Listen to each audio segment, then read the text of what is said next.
Hello, everybody.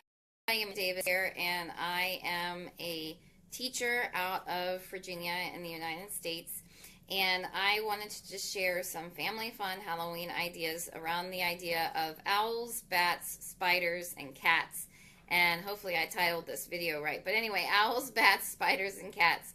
That you wouldn't necessarily have to relate it into Halloween so much as it's just kind of a fun time of year to talk about these subjects.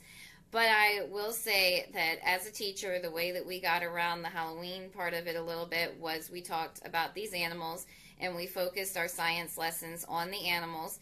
And we learned about owls and how they're nocturnal and some of the stuff that they do. You can talk about bats, and we found a website that talked about how bats help humans and how they're like humans.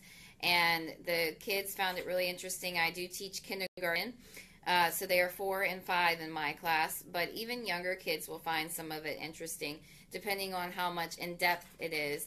But I know that around this time of year, teaching 2-year-olds a couple of years, well, the past 2 years, in 2015 as well as in 2014, I was teaching 2-year-olds at this time of year, and they also really enjoyed having the discussions on things like bats and spiders and how many legs spiders have. And with a little bit of the older kids, the kindergarten, I was also able to go a little bit into the fact that spiders are arachnids, they're not insects. With younger kids, you're going to probably focus more on the fact that there's different kinds of spiders and how many legs they have, and you know, your simple stuff that they spin spider webs, maybe some of the foods that they eat, some of the things that they might catch in their webs, why spiders are good to have around, like they get rid of bugs and things like that. Kind of teaching them a little bit of that appreciation for them as well. And you can do that even with your younger kids. And then your older kids, of course, you can go into more depth, and even older than kindergarten, you could go into even more depth with the subjects. And there is really just a wealth of resources out there on the internet, I will say. So do a search and find some of these things, and you can get some more ideas that way as well. I just kind of wanted to have that base.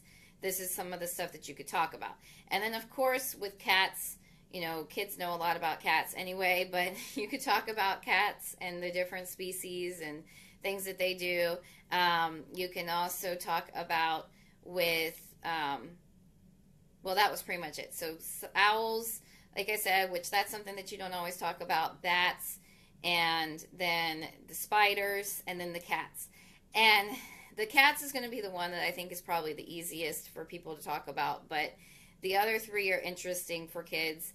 And like I said, even as young as 2, you know, pretty much if they can talk, they're going to find a little bit of interest to it.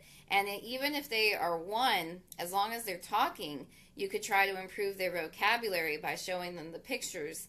And, you know, this is an owl, and this is a spider, and this is a bat, and this is a cat, which hopefully they know the cat. But you can work on that identification and vocabulary improvement with a 1-year-old. With a 2-year-old, you can start to go into detail, and then 3 and up, you can definitely go into details with them as far as, you know, things that they eat and how many legs a spider has, and the fact that owls and bats are nocturnal and they're awake at night and they sleep during the day, their habitats, all that good jazz. And, you know, I mean, you know what's appropriate for your child as far as how much detail you can go into. But the other thing, too, is check out Pinterest, because there is a whole world of cute crafts out there, especially for the owls and the bats and the cats.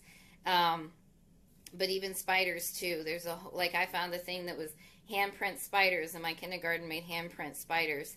And so that kind of stuff is out there as well on Pinterest, but also other places on the internet.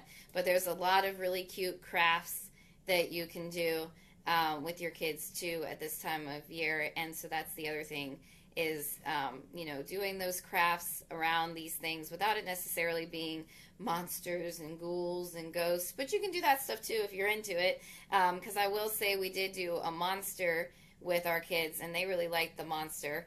And so, and that's something too that you can kind of do without it necessarily being Halloween. But at the same time, it's really up to you and what you're willing to do with your own children. This is just a base idea, and I hope that anybody that watches this video, no matter where you're watching it, finds it useful And I will see everybody in my next video. Thank you for watching, and I will see you guys later. Bye.